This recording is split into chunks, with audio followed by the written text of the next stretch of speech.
Hey, Jay here. We're with one of our latest builds. This is a friend of mine's. I didn't have another 11 grand sitting around to buy a new dual sport.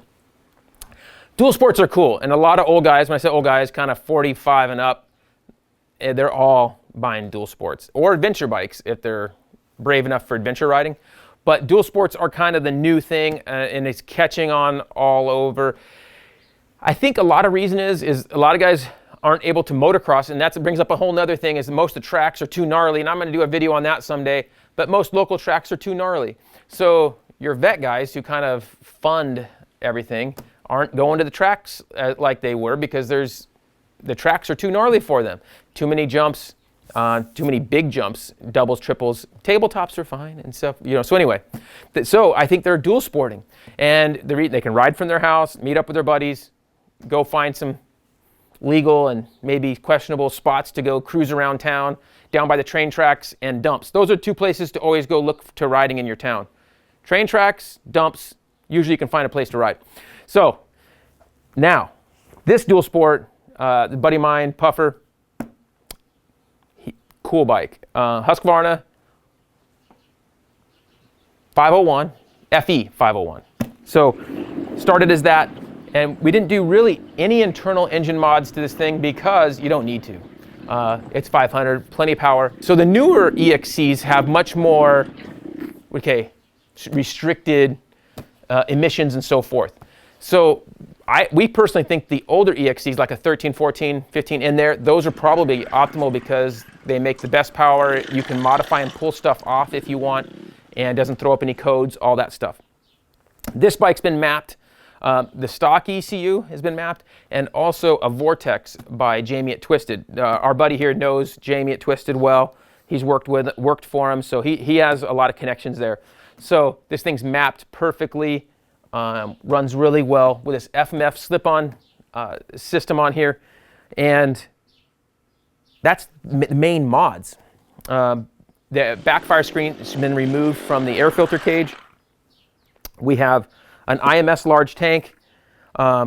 This plastic from UFO, really cool flow looking yellow. Someday it'd be cool to do one of these with a yellow frame to match. Be full highway worker yellow. So really cool look. Doesn't look like a Husqvarna, doesn't look like anything else kind of on the road or trail. So really cool look. Enzo's really good at suspension. They went through and revalved this stuff and set it up for him. He's 220. So he wanted to set it up for him and for trail riding.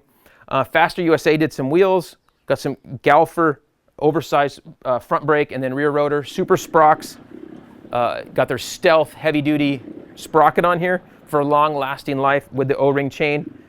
Got the biggest foot pegs you've ever seen. These are the IMS Rallies. It's a good foot plant for doing a lot of dual sport riding. In the tight trails might be a little bit wide, but a good strong peg for you. Got the Hinson clutch plates in there and cover. The stock components inside are pretty dang good, so we just have these pieces on there.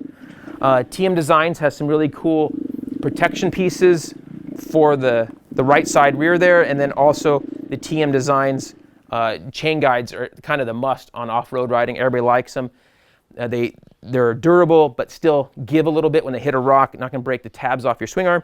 And speaking of that, we run the Bulletproof Designs piece on the swing arm to keep those tabs in place there, as well as the Bulletproof Designs shock knuckle linkage guard down there, because that does hang down on this bike because it has a linkage where the EXC doesn't have a linkage. So that's a really cool look at this bike. This bike's going to be shot with Cycle News, so you could see the full story from them and see what they think of this thing pretty soon. We added our mirror for Barely Street Legal. This is a Tusk mirror. We run it on this is a right side mirror that's supposed to go right here. We run it on the left side and actually look under the arm. That's a cool trick I've learned from some of my buddies up in Utah.